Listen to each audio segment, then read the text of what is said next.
16 days ago, the New York Times reporter Rachel Sherman posed nude for 7 artists at an art fair in Brooklyn that invited New Yorkers, get nude, get drawn. After 30 minutes of baring her body, time was up. She stood up and all clapped. Outside the drawing space, the fair staff began to hang Rachel's image, which could be purchased for $150. Now fully dressed, Rachel observed the observers when a young woman approached the wall and gasped, put her hand over her mouth. She called her friend over, pointed to Rachel, then pointed at the image. Shocked, the friend said, "Oh my God."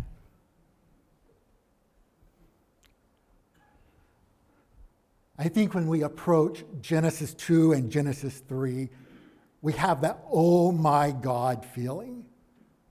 For in a matter of 7 verses, we go from the reading where the humans were naked and they were not ashamed, and suddenly, 7 verses later, still naked, they realize they're naked, they become afraid, or some translators say, ashamed of their bodies.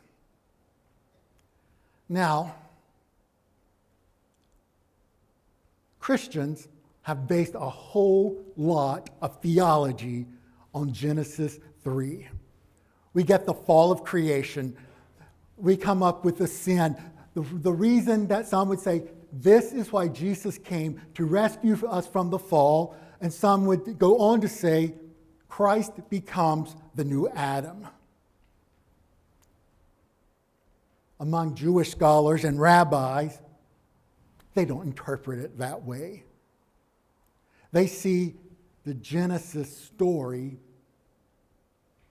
as a coming-of-age story, a coming-of-age fable, if you will, trying to explain those things about ourselves, our bodies, and creation that we just never quite understand. We'll not quite ever understand our bodies completely. We'll not quite understand birth. We'll not quite understand death itself. We try, but it's sort of, imagine, written for our teenage years, when we're trying to figure all our body out and figure out creation itself. It's just a little awkward. I imagine that Rachel Sherman, too, felt a little bit awkward. For she writes in her column, she had never had interviewed anyone who had posed naked, or even had ever imagined herself naked. And in the first pose, she goes on to say, "My face was red hot." You know, that bit of embarrassment. But by the final pose in that 30-minute session, she says she was shocked at this audible outburst of breath and suddenly realized it was her own, and she had relaxed her body. For generations, at the harm of humanity, Christian theology has often put people in a predicament that has harmed them because they see themselves less than, that they are, some would say, the exact embodiment of the fall. Because their bodies may be like something we detest, or something that we never imagined. But when we get in touch with it, we realize that perhaps this isn't about the fall of humanity, but of discovery. When was the last time you stood in front of a full-length mirror and bared it all? When was the last time you looked in a mirror and stood there and suddenly thought, who is that person in the mirror? This isn't the same person I was when I was 25. Who is this? Yet the challenge for us is to let go of those things that entomb us, if you will, to make us look at others, ourselves, with a bit of shame, with a bit of, oh my God.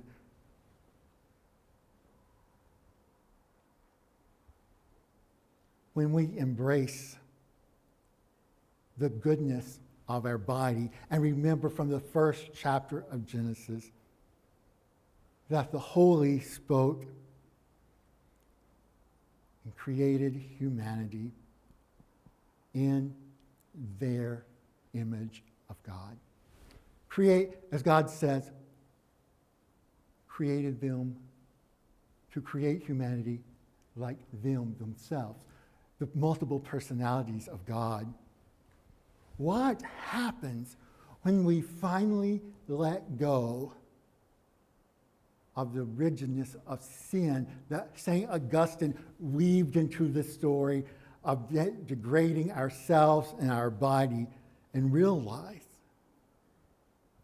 that you and I, all of us, those watching, that our bodies are holy? Now, I'm not necessarily encouraging you to all go out and be exhibitionists. But part of it is, I think, when we bare our bodies and look at them, we can notice the divinity that God created within us. That in that spark of humanity and love, that we too are the embodiment of God.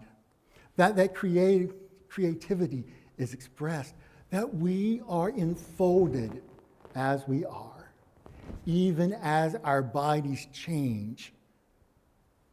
And when we accept all that it is, I think it's then that when we realize that we too, each one of us, are good and holy in God's image, that we can finally get in touch with the Spirit within us, get in touch to our soul. For long in Christianity, we have divided the body and the soul, and I know for some I'm preaching heresy today, but you can't have one part of the body degraded and expect the spirit, the soul within, to not also suffer. When we do soul work, it's body work. It's realizing that we too, every day, are coming of age. We may not understand it. We may not understand what is happening to our loved ones in nursing centers or hospital. But we realize that even the fragility of life itself is a gift.